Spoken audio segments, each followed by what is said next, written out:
তো hello viewers, কেমন আছেন? আশা করি ভালো আছেন। আমি ইনশাল্লাহ আপনাদের দোয়া অনেক ভালো। আমি এখন বর্তমান আছি নগরবাড়ি কাজিরহাট। আর এখানে দেখতে পাচ্ছেন ওই পাশে স্পিড বোর্ডের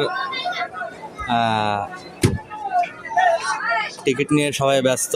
ঈদের ছুটি শেষ করে সবাই ঢাকার উদ্দেশ্যে রওনা দেওয়ার জন্য সবাই ব্যস্ত, যার যার মতো সেই।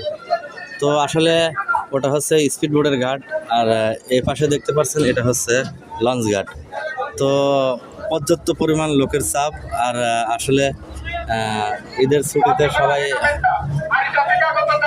মানে আত্মহারা ঈদের ছুটিতে আসছিল গ্রামের বাড়ি, আনন্দ উৎসব শেষ করে এখন আবার রওনা দিচ্ছে যার যার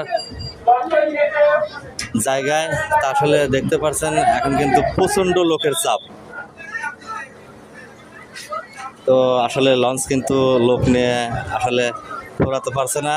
দেখতে পাচ্ছেন ওখানে কিন্তু অনেক সমস্যা হচ্ছে, মানে পুলিশ প্রশাসন ওখানে পর্যাপ্ত পরিমাণ গার্ড দেওয়ার চেষ্টা করছে।